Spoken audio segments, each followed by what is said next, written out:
Being a chief means that I'm accountable to more people. And I'm not talking about the people that outrank me, I'm talking about the people that I outrank.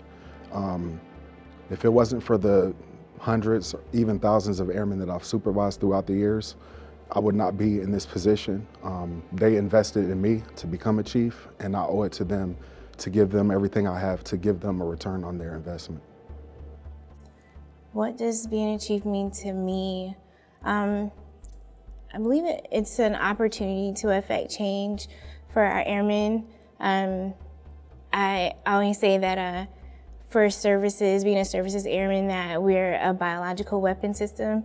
And I think being a chief allows me the opportunity to get that word out there and really lend some credibility to what we do as a services airman.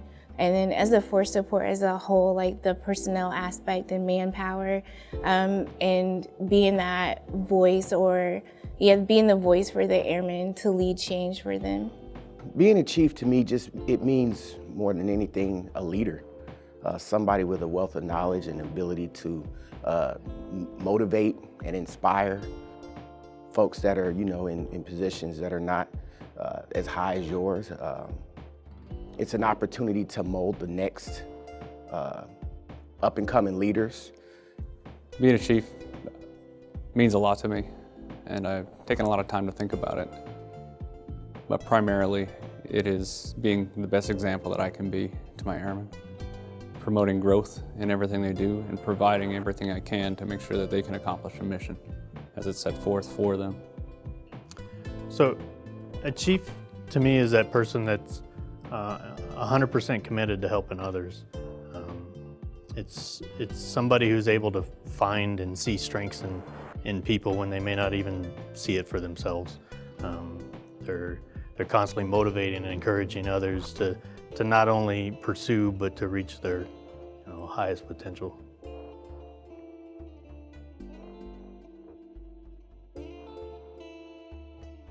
The fondest memory of anything I've done in the Air Force. So I had a supervisor, a superintendent, about 10 years ago when I made master, told me, "You made master very fast." But he gave me some negative feedback, and he told me that he would make sure that I would never make it past master sergeant. So I would say the last 10 years have been fun because I proved him wrong.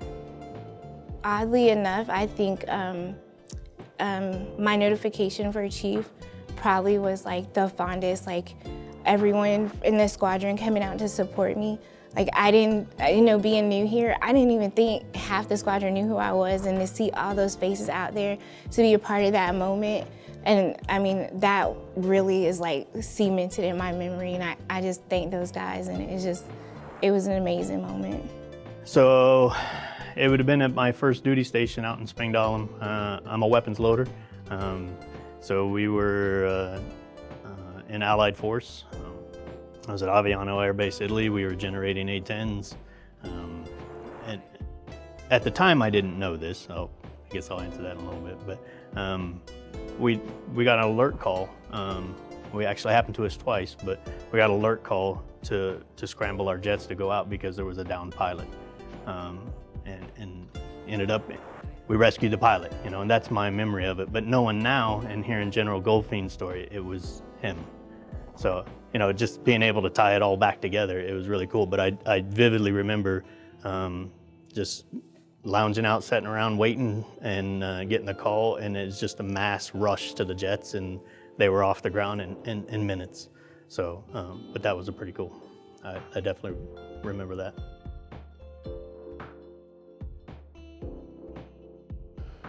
I realized that I wanted to be a chief when I became a senior NCO. I was able to see a lot more what chiefs do, and I seen the effect that they had on people's careers.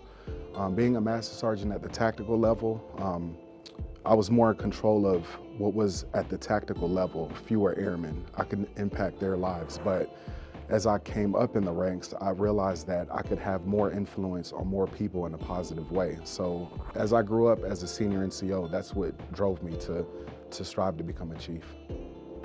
I initially joined with absolutely no intentions of making a career out of the Air Force. I'm from a very small town, and I wanted to join and go see the world before settling down. And I got my wish with getting stationed in Spangdahlem, Germany. I got to see a lot of Europe. Moved on in PCS to Hill Air Force Base out in Utah. And I was just going to finish out my enlistment there. It was there though that I had my first real experience with a chief. It was probably roughly about a year from my enlistment coming to an end, and he called me into his office and then wanted to chat. I figured we were going to talk about something I did or didn't do, but he shocked me by opening up the conversation and asking me what my goals were after I separated from the Air Force. And I didn't know. And throughout the conversation with him, it became pretty clear that I never really had a plan, nor any goals for that matter. So he told me to think it over and come back in a few weeks, and I did. And I still didn't know. I was just going to get out and see what happens. So it was then, though, he said, it was clear to him that, I was good at working hard. But it was time to start challenging myself and stepping outside of my comfort zone. And he suggested I go be a tech school instructor. And after I finished laughing, he told me he was serious and pointed out that people enjoyed working around me or working with me, and I enjoyed working around people and with people, and that I had the potential to be a good leader. And so anytime anybody says anything about potential, it always makes me think of my old high school football coach that used to tell us that during practice we had a lot of potential, and he'd always ask if we knew what that meant, and wouldn't hesitate to tell us that it meant you're crappy now. But with hard work and pushing yourself, that's how you become better. It was never anything that I aspired to be. I was more focused for me, I was more focused on just doing right, taking care of people. That's kind of my passion, is taking care of people. So for me, it wasn't about making chief. I'm one that believes you are where you're supposed to be. And if the Air Force believes that I was meant to be a chief, then based on what I felt was my 100% that I gave, if that led me to chief, then it did. But if it didn't, it wasn't anything that I chose to strive for. I just believe the Air Force gets it right when it comes to promotion. So you just do the best you can, you give 100%, because to me, this isn't about promotion as much as it is about serving our country and about ensuring the safety of the people that live in this country. So I have actually never had any final goals for my time in the Air Force. My only thoughts on it was after my initial enlistment, I was just going to keep going and going as far as I could, and just working as hard as I can every day to make sure I get the job done. And that's how I became to be a chief. This is like a tremendous opportunity for me, but it wasn't something that I came in the Air Force and said, I want to be a chief. Honestly, I just want to get through an enlistment without losing any stripes. So for me to be promoted to the grade of chief is it's a phenomenal opportunity, and I'm just truly blessed and humbled.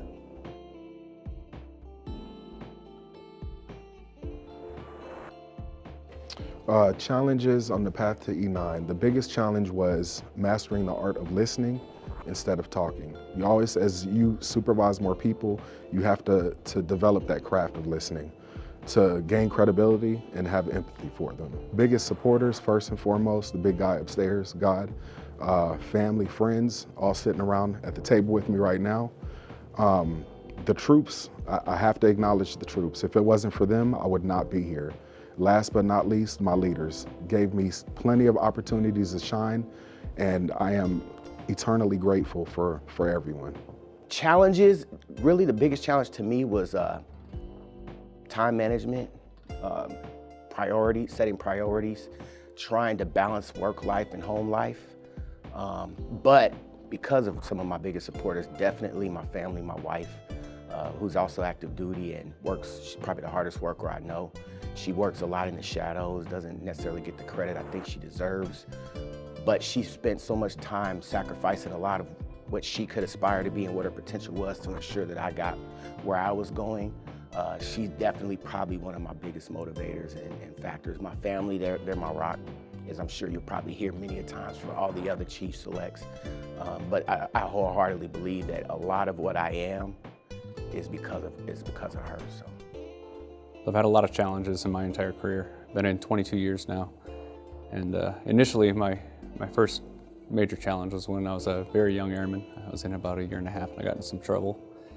And I had a very strong chief sit me down and put me on the right path. So he was one of my main supporters, and he kept pushing me throughout the years that we were stationed together. In addition to those challenges, I've had a lot of challenges throughout my entire career, but those were self-imposed. I had a tendency to put myself in positions where it was a difficult task to be accomplished. A program needed a lot of work, so I'd work on that, or an assignment needed to be taken that nobody else wanted, and I would sign up for it. So most of the challenges in my career were put on by myself. My biggest supporters, first and foremost, my wife has always been my biggest supporter. She's always there in the seats cheering for me, pushing me to be better, making sure that I have everything ready to go for the day. After that, my parents, huge supporters. My mom especially, she's always just been very supportive and very proud of what I've become. My dad and my stepdad were both military men. One was in the Air Force, one was in the Army. And while they were alive, they were very supportive and very proud of what I've done. Biggest challenges, it's always mental for me. I'm very much in my head, worried about if I'm doing things right, if I'm leading right, if I'm the right kind of mentor. So it's mental, definitely mental. My biggest supporters would have to be my husband. Like he's my biggest hype man, biggest cheerleader. He's always right there in my ear to combat me, like, the self-doubt. And definitely like my grandmother and my mother, they've always been like supportive, and they make the sacrifice for my kids a little bit easier because they're that continuity when it's time to be gone, and they're right there like picking up the slack for us. But my biggest supporter has, and always will be, my wife, Sandra. This August will mark 24 years in the Air Force, and Sandra has been on this journey with me for every single minute of it. She's the glue that holds our family together. She's the reason we have 3 amazing children, all while pursuing her own career and educational goals. And there's no doubt in my mind I wouldn't have achieved anything without her.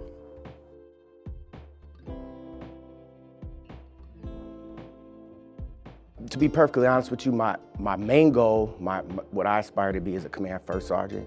It's just a job that I've loved to do. But I'm not one that sets a whole lot of long-term goals. I'm a more in the moment type of person.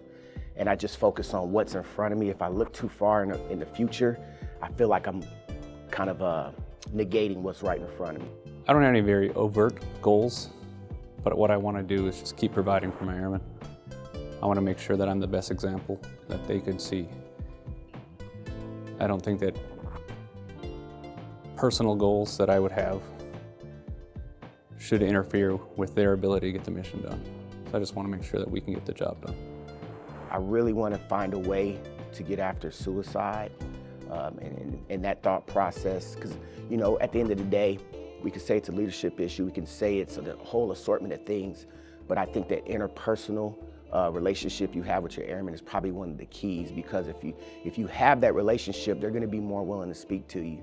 And it's a hard pill to swallow, because we're pointing a finger at something, but at the end of the day, somebody has to own it. You know what I mean? And if you're connected to your folks, you need to be able to articulate and have that relationship and teach some of the younger NCOs that are coming up that they do not only have a responsibility to develop that relationship with their airmen, but they have an ability to connect. My main goals really haven't changed a whole lot just because of making chief. I'm going to continue to work hard, have fun, and advocate for our airmen. I'm sitting here as a chief only because of the hard work of the airmen that I've had the privilege to work with over these past few years. And I truly believe if you take care of them, they'll take care of you. Goals as a Chief Master Sergeant. Pretty much my goal, I'm closer to retirement than I am at the beginning of my career. So I want to leave the Air Force better than I found it. In the Air Force, we are all surrounded with good leaders, just like we are bad leaders. So I want to use my influence to make the bad leaders good and make the good leaders better, so I can leave the Air Force better than I found it.